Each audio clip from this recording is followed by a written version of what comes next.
So, yan mga master. Magandang umaga sa inyo lahat. Welcome back sa ating YouTube channel. So, ito po ay ngayon ko lang gagawin tong content na to mga master, no? So, hindi ko na uulitin to para to dun sa mga nagtatanong sa akin regarding dun sa Lalamove. Although, hindi na naman tayo masyadong active sa Lalamove. Gusto ko rin i-share sa inyo kung ano yung mga, syempre yung mga pinagdaanan natin sa Lalamove at saka yung mga technique ba. Kasi meron mga ako nababasa mga comment dun sa mga upload natin recently, and then sa mga lumang upload natin kung paano ano yung mga diskarte para kahit paano maging maayos yung kanilang mga biyahe sa Lalamove. So kaya naisipan ko mga master, imbes na sagutin ko lahat ng mga comment nila dun sa bawat mga video na na-upload natin sa Lalamove, kasi sobrang dami na natin mga video sa Lalamove. Tapos ang dami ko na rin mga sinasabi sa inyo doon, no? Lalo sa mga beginner, kung ano yung mga tamang diskarte para hindi kayo mahirapan masyado, and ano yung mga dapat at hindi dapat gawin sa pagbabiyahe sa Lalamove, especially ngayong panahon na sobrang baba na ng fare. So ayan mga master, so isang sagutan na lang. Pasensya na kung merong mga magtatanong tapos hindi ko na masasagot. Dito niyo na lang puntahan sa video na to, no? Siguro marami-rami rin tayong pag-uusapan, pero depende na lang dun sa aking matatandaan. Okay, so start na tayo mga master.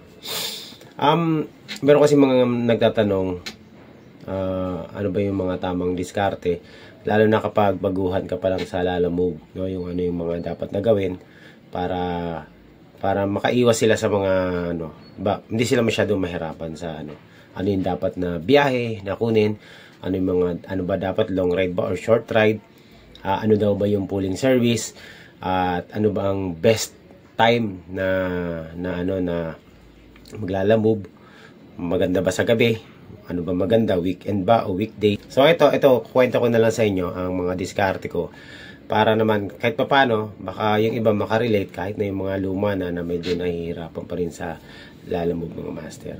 Okay, kwentuhan lang tayo. Hindi na ako magdidetalye ng sobrang lalim, kasi nga ito lang naman talaga yung diskarte na ginagawa ko. So unang-una mga master, sa mga baguhan dyan, kung kayo may trabaho tapos nakikita nyo sa mga vlog na kumikita na malaki si Lalamove, kumikita sila na malaki sa Lalamove, mas malaki ang kita nila kumpara sa normal na trabaho, tapos ikaw nagtatrabaho ka tapos ginagawa mo si Lalamove at nahihirapan ka sa trabaho mo at gusto mo na mag-quit, sa panahon ngayon mga master, hindi pa ideal yan na mag-quit ka sa trabaho mo tapos i-full time mo si Lalamove. No, para sa akin, kasi sobrang alam naman nating lahat na mababa ang fare ni Lalamove, no? So hindi kayang i-survive yan kung lalong-lalo na kung baguhan ka pa lang, 'di ba? Kung baguhan ka sa Lalamove tapos dedirekta ka, magpo-full time ka sa Lalamove, hindi siya advisable na gawin yung mga ganung bagay. Okay? So tandaan niyo mga master, kung meron kang trabaho, all you have to do is gawin lang part-time si Lalamove. Kung meron kang spare time, pandagdag lang, pang gasolina, pang extra, 'di ba, expenses, para makatipid at makadagdag dun sa kita mo sa Lalamove. So wag ka magre-resign, not unless na wala kang trabaho, 'di ba? At sa tingin mo, yung Lalamove lang ang makakapagbigay sa iyo ng income, so pwede mo siyang gawing full time. Okay, sa mga starter, yung mga baguhan, bagong activate, ano bang magandang biyahe na madalas lagi sa akin tinatanong to, napapagod na rin ako sagot-sagot paulit-ulit. So pag baguhan ka mga master, ano ba ang ideal na biyahe na dapat mong kunin? Or ano ba, long ride ba or short ride? Ang sagot ko dyan mga master, isa lang. Pag-practice ka muna, kumuha ka ng mga short ride booking, yung mga nagre-range lang ng less than 10 kilometers, para hindi ka mahirapan. So from that, diba, pag na-master mo na yung apps and nakuha mo na yung mga tamang diskarte, it's up to you kung magpi 15 kilometers ka, 20 kilometers.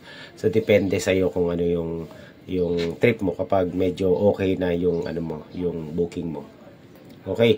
So pagdating naman mga master sa paano daw ba mag double booking, kasi yung iba nininervyos or natatakot mag double booking kasi nga nagmamadali sila.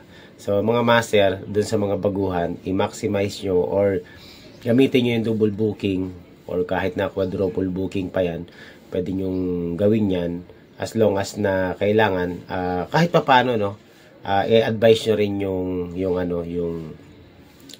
yung pick up nyo na kailangan mo mag double booking para may kita ka naman. So explain mo lang kung bakit kailangan mag double booking, which is wala namang mali sa pag double booking, pero minsan kasi merong mga kliyente na talagang alam nila na kapag pinick up mo yung parcel nila, sila lang yung si-servicean mo. So, kahit pa paano, pahapyawan mo lang. Hindi mo kailangan kumbinsihin. Ang importante, masabi mo sa kanila na, halimbawa, mayroon ka na pick up, sabi mo lang, sige po, ganyan, hanapan ko lang ng kasabay ito, tapos diretso na ako. So, ganun lang mga master, gamitin yung double booking para meron kayong extra kita. O pwedeng triple or quadruple booking. So, paano ka magkakaroon ng triple or quadruple booking? Gagamitin natin yung pooling service. Okay, ang pooling service, pwede kang kumuha niya ng dalawang pooling service. Sa akin, sa experience ko, dalawa lang yung nakuha ko. Dalawang pooling service and dalawang regular booking. At make sure na kapag kukuha ka ng mga booking, kailangan yung booking mo same way lang. So, isang diretso lang or konting sanga pero hindi naman yung sobrang lalayo. Huwag kang kukuha ng 4 kantos na booking. Yung hiwa-hiwalay, di ba? So, mahirap yon. So, lugi-lugi ka na doon. Kailangan yung booking mo is same way lang para siguradong kumita ka ng maganda. At yung gasolina mo ay hindi ka mag-aksaya ng gasolina. Yun yung ilan sa mga diskarte na ginagawa ko mga master. So, kung hindi mo kaya yung mga triple or quadruple booking, so, doon ka lang muna mag-focus sa mga double booking. Okay, short ride booking. Ano ba maganda sa short ride booking? Double booking ba or single booking? Yan mga master, sa short ride booking, napakahirap na kumuha ng double book. So, kung ikaw ay short ride booking lang at 5 kilometers lang naman yung biyahe mo, so make sure na idiretso mo na yan para mas mabilis yung ikot ng delivery mo. Kasi kung mag-aantay ka ng double booking, sobrang daming nag-short ride booking sobrang daming nag-aagawan sa short ride booking. So, medyo mahihirapan ka makakuha ng double book. So, talagang kailangan lagariin mo pag short ride booking. So, sa long ride yan talaga, makakakuha ka dyan ng 3, 4. So, yan ang ideal dyan mga master. Lagi ako nakakatanggap ng comment na kasi minsan 'di ba sinasabi natin kung magkano kinikita natin, ganyan. Lagi silang meron tayong mga basher din at papalo dito sa Lalamove. Lagi nilang sinasabi sa akin na i-minus ko daw yung top up. So, ito mga master, most of the time hindi ako nagta-top up kasi nga ang ginagawa ko diyan sa top up natin is yung credit wallet. So, pag credit wallet, mga master, hindi mo na kailangan mag-top up kahit wala kang top up pag kumuha ka ng credit wallet. Automatic yung kapag hatid mo ng parcel sa kanila, kinumplete mo yun, magkakaroon ka ng top up. So, yun po yung ginagawa ko pag wala akong top up. Okay, so credit wallet para hindi ka na maglabas ng pera or hindi ka na mag-Gcash sa Lalamove. Okay? So, yun mga master, malaking tulong yun para yung kita mo ay hindi mabawasan. So, ito mga master, ano ang ideal na biyahe sa Lalamove na kikita ka talaga? No? Anong araw? So, ito, ang pinaka-best way na magandang bumiyahe sa Lalamove is weekdays, no? Huwag kang mabiyahe ng weekend kasi pag weekend, halos pahinga lahat. Yung mga businesses is pahinga lahat, sarado. So, matumal kapag weekend. At pag weekend, siyempre yung ibang mga weekend rider na dati may mga trabaho din na nagpa-part-time sa weekend, ang dami yan mga master. So, makikipag-agawan ka pa yan. Okay, so the best days na magandang bumiyahe sa Lalamove is Monday hanggang Friday. Okay, at ang oras naman na magandang bumiyahe sa Lalamove, depende siyempre sa time availability mo kung anong oras ka babiyahe. Pero, kung gusto mo talaga, kung full time ka, best time talaga yan is mga between 7 AM hanggang hapon na. So, depende na sa iyo kung paano mo didiskartehan yung oras na yan. Okay. Sa gabi, mga master, never pa ako isang beses lang ako nag-try bumiyahe ng gabi. Kasi nga, iniisip ko delikado kapag gabi, no? Although mataas ang fare, kapag night time kasi may parang surge, no? Yun nga lang mga master. Sa gabi kasi naglalabasan yung mga fake booking, mga scam booking, yung mga paabono. Yan, yung mga scam, kadalasan yan, gabi yan na tumitirada yung mga yan. Especially dito sa amin, sa lugar namin, sa CAA. Kapag gabi, yan naglalabasan yung mga abono service. At paulit-ulit lang yon hanggang sa makakuha sila ng mga mabibiktima. Kaya hindi ako bumabiyahe ng gabi. Okay, so yun mga master. At para sa akin naman, ang diskarte ko kapag bumabiyahe ako sa Lalamove mga master, hindi ako kumukuha ng abono service. Kasi ayokong magkaroon ng tawag nito, magkaroon ng abala ba? Kasi hindi natin masasabi, di ba? Merong mga scam, di ba? Minsan yung ibang mapabili, tapos alam mo may mga kasabwat. So talagang tinanim ko yung sa isip ko na never akong kukuha ng abono service o pabili service kapag hindi ko kilala. Pero kung kilala ko yung pag-aabonohan ko, walang problema sa akin yan. Kaya lang, syempre, hindi naman all the time kilala mo yung magpapabili sa'yo, di ba? Syempre, pag napunta ka ng ibang lugar, so meron talaga mga ganun. Huwag kayo masilaw sa mga additional plus 100, ganyan, lalo na kapag mga alanganing oras. Kasi nga, karamihan niya mga master, mga scam yan. So, sayang yung kita mo kapag napunta lang sa kanila. Okay, marami ng kaso na nangyari na ganyan, huwag na kayong sumubok. Okay, kung kukuha kayo ng mga abono, kasi nga may additional 50 pesos yan, siguraduhin nyo na yung kukunan nyo ng abono sa bahay yung pick up or sa store. At syempre dapat legit na kilala nyo yung store at yung tao. Okay, so yan po yung mga ilan sa mga diskarte na ginagawa ko. Kaya never pa po ako na-scam mga master, no? Pagdating sa Lalamove. Kasi pag mayroong mga buy for me, ano agad sa akin yan, hindi ko agad kinukuha yung mga ganyan. No? Kahit na gaano kataas yung pair niyan, hindi ako kumukuha. Kasi katwiran ko, kung sila walang tiwala doon sa kanilang mga ka-transaction, bakit isusubo pa tayo mga rider, no?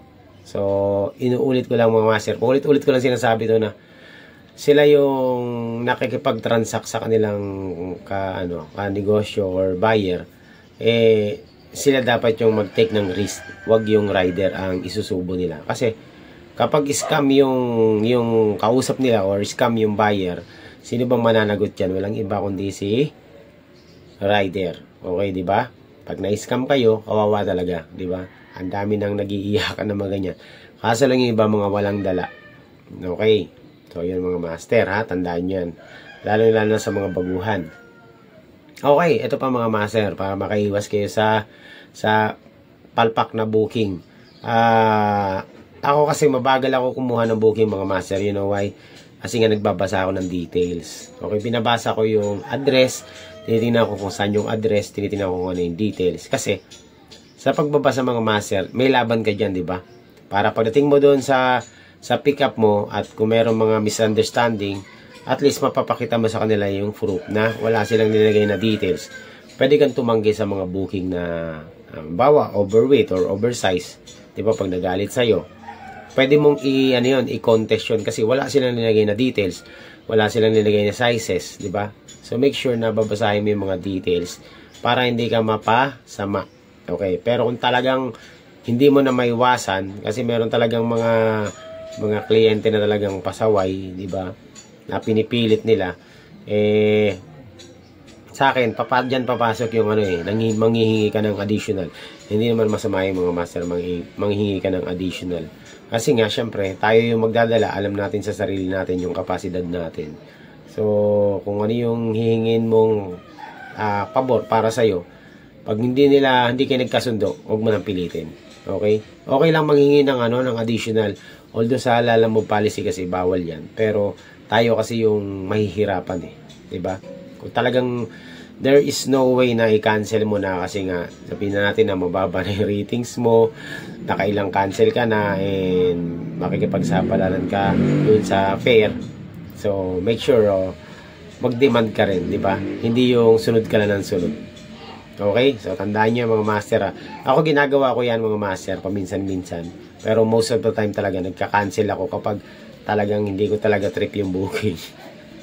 Okay, na-cancel ko talaga yan, no? Hindi na ako nakikipag-discussion sa mga kliyente. Kasi ang kliyente, minsan nakangiti lang yan sa'yo sa harap. Pero pag talikod mo yan, i-report ka niyan mga master. Alright? Diba, sabi ko kanina, kailangan nyo magbasa. So, sa pagbabasa mga master, makikita mo din yung mga booking kung ano yung lugi at panalo kang booking. Panalong booking para sa'yo, di ba? Tingin nyo rin yung fare at saka yung distance ng booking. Kasi minsan, meron talaga mga booking na sobrang baba ng fare, di ba? Imagine mo, dito na lang sa amin. Example ko na lang. Las Piñas to Marikina. Ang regular fare niyan, dati, kaya lang. Ang regular fare niyan dati is nasa 200 plus. Mga 250, yan, 260 hanggang Marikina. Tapos biglang, nung time na medyo bumaba na si Lalamove, ito na ngayon si Marikina. Meron ako mga nakikitang Marikina 154, 165, 170. So yan mga master, kung i-compute mo yung distance from Las Piñas to Marikina, talagang malayo. So make sure na i-compute mo yung distance ng kilometrahe sa amount nung fare ni Lalamove. Kasi kapag long distance, pumalo ka ng 5 pesos or 4 pesos per kilometer, sobrang lugi ka na dyan, di ba? May nagtanong sa akin, ano ba yung ideal na fare sa distance kapag short ride at saka kapag long ride mga master. So ito po mga master, kapag short ride, dapat ang pinakamababa na fare dyan is dapat mga 10 to 12 pesos, di ba? Per kilometer. So yan po yung pinakamababa sa short ride booking. Kapag long distance booking naman mga master, huwag kang kukuha ng 5 pesos. So at least mga 7 pesos hanggang 8 pesos na fare. Minsan 6 pesos. Acceptable pa yan. Pero wag naman ng 5 pesos kasi sobrang lugi na yan. Not unless na yung booking mo is meron kang dalawang magkaparehong amount. Almost the same amount. At almost the same yung distance. Pwede mong kunin yan kahit na mga 6 pesos. So, laban na yan mga master. Diyan ka kikita. Diba? Importante, meron ka laging double book or triple booking or quadruple booking kung kinakailangan. Kasi, ang mahal ng gasolina ngayon. So, sobra. Talo talaga tayo sa gasolina. Lugar na mga dapat na ayawan mo kapag babiyahe ka sa Lalamove mga master. So, tandaan nyo mga master, kapag pabiyahe ka sa Lalamove, make sure na kapag pipick up kayo ng booking or magdi-deliver kayo, tingnan nyo yung yung lugar, kumbaga strategic na lugar na pagdi-deliver nyo. Kasi ang isipin nyo lagi yan yung pabalik, no? Kasi kung kahit na maganda yung fare niyan papunta roon, kung yung lugar na yon walang pabalik, talo ka, di ba? Especially ganito, from Manila, pabiyahe ka ng, sabihin natin, Tagaytay, diba, General Trias, somewhere in Cavite, GMA, sa south, papuntang Los Baños, Calamba. Maganda yung fare, simula rito hanggang doon. Pero isipin mo mabuti, yung booking, simula roon, pabalik, wala na. Halos wala ka na makuha. So, talo ka dyan mga master. Kaya kung meron mga booking na mga ganyan, ang ideal niyan, ideal talaga yan para dun sa mga uuwi papuntang south, no? Ipaubayan nyo na sa kanila yan, di ba? Wag na kayo makipag-agawan. Kung merong from NCR to South Luzon, so pabalik, wag nyo nang kunin yan kahit na medyo maganda yung fare niyan kasi talo ka rin kapag pabalik kasi matitengga ka doon, sobrang tagal bago ka makakuha ng booking doon. And syempre, may lumabas man na booking, ang dami mong kalaban na matataas ang rating na talagang mga taga doon. So, priority yon kapag yung mga taga doon is kumuha ng booking. Automatic yun. Sa kanila talagang bagsak nun.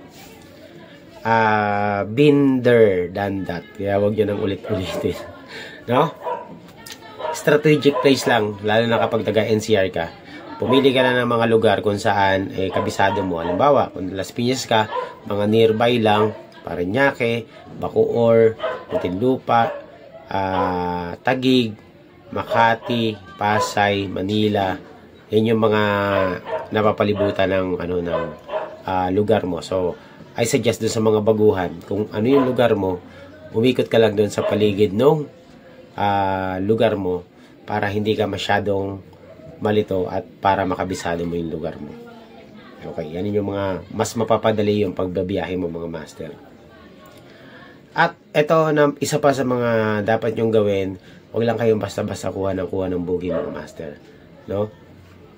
Kapag kumuha ka ng booking, huwag mo muna agad puntahan. Ang number 1 rule dyan mga master, kung wala kang pangtawag, i-chat mo kung ano yung pipikapin. Okay, kung may pantawag ka, tawagan mo agad kung ano yung pipikapin. Kasi, para makaiwas kayo sa mga bulagaan na booking, no? Alam niyo na yung ibig ko sabihin, yung mga tipong tinatago, tapos biglang paglinabas ang lalaki. Diba? At, isa pa sa mga tip na mga may bibigay sa inyo mga master kapag kukuha kayo ng booking. Yung iba naman, kahit na buraot yan, nagbibigay naman yan sila ng mga details. Pero yung mga details na ganito yung iiwasan nyo. Tandaan nyo to. Yung naghahanap ng lalabag. Diba? Nasa sa'yo na yan. Risky yan mga master. Pag sinabing naghahanap sila ng lalabag, ibig sabihin yan, pupunuin ka niyan. So in short, kapag pinuno ka niya, wala ka ng double booking. Tapos tingnan mo yung booking nila kung may additional, double booking ba yan, priority booking ba yan. So wag kayong kukuha ng booking na naghahanap ng lalabag. As my experience, no, talagang puno ka dyan at there is no way na makakuha ka pa ng double book, no? Ayan, natalas scooter yung dala mo, pero kapag naghanap kasi ng lalabag yan, pupunuin ka talaga niyan. Kaya ako umiiwas ako sa mga ganyang mga master, mga booking. Ewan ko lang sa iba, di ba? Kung talagang risk taker ka, okay lang, walang problema, nasa sa'yo yan. Pero kung ayaw mo yung mga ganong klaseng booking, kagaya ko, ayoko na napupuno ako, might as well na wag mo nang kunin yung mga ganong klaseng booking. Okay, kasi malalaspag lang yung motor mo. Huwag kayong kukuha ng booking mga master na sobrang demanding. Ang dami na niya, nababasa natin yung tipong bawal sabayan, di ba? Rush po ito. Pero walang double book, walang additional. So, yun po yung mga buraot booking mga master, no?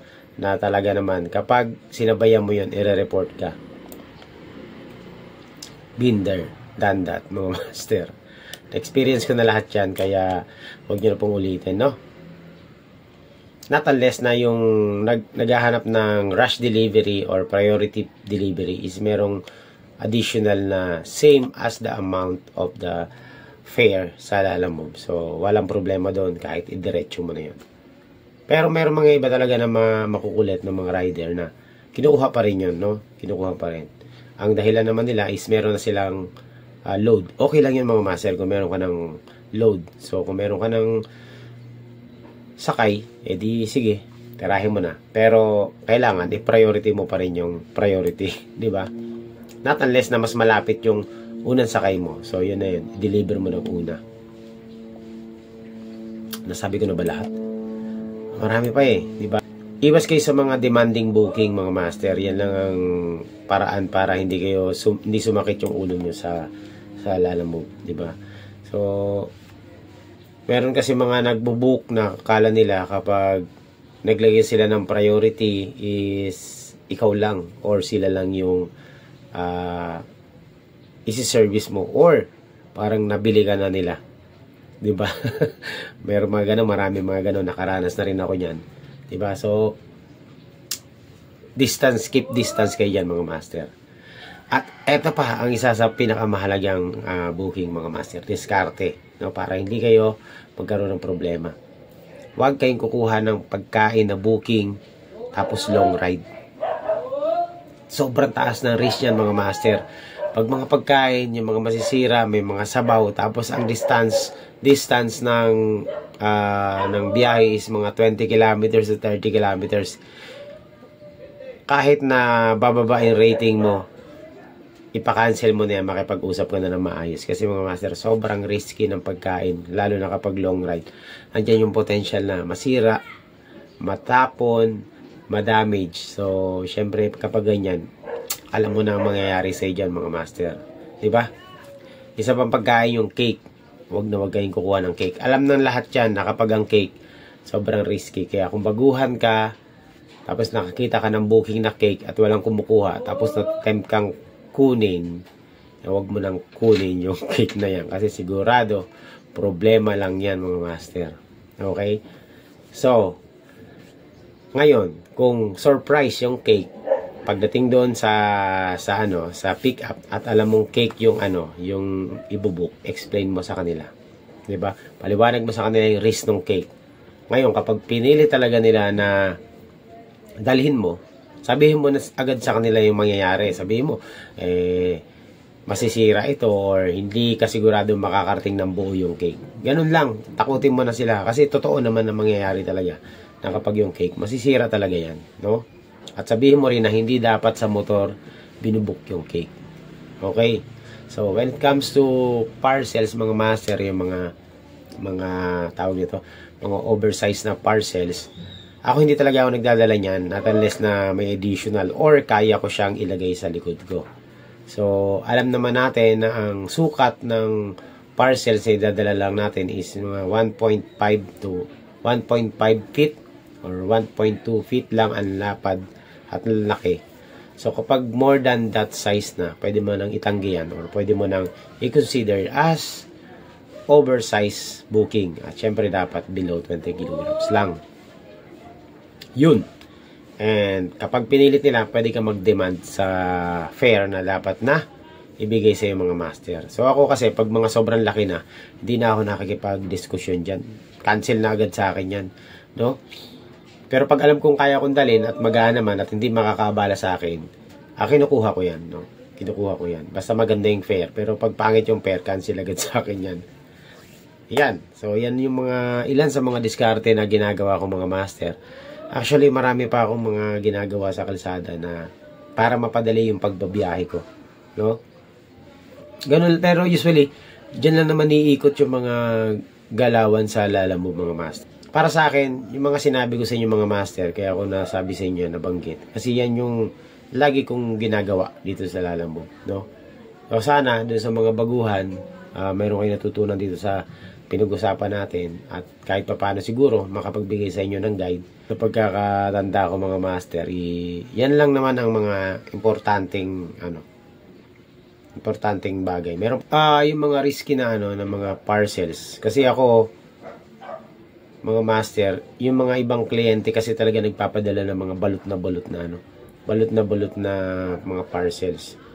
So ginagawa nila yon is para hindi ma-disclose yung parcels kasi minsan importante yung parcels mga master.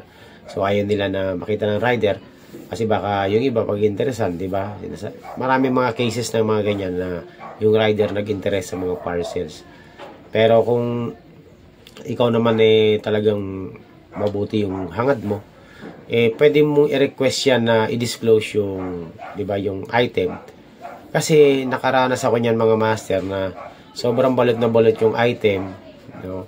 Jewelry yung item pala. Tapos pagdating ko sa drop-off, walang laman. So parang, diba, kinabahan ako doon kasi walang laman yung jewelry.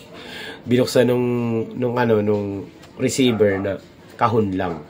Diba? Yung pala, yung pinadala is nagkapalit lang. Diba? So, may mga case na ganyan mga master at ayokong sa akin, di ba? Mahirap yung malagay sa alanganin na pagbintangan kang di ba, kinuha mo.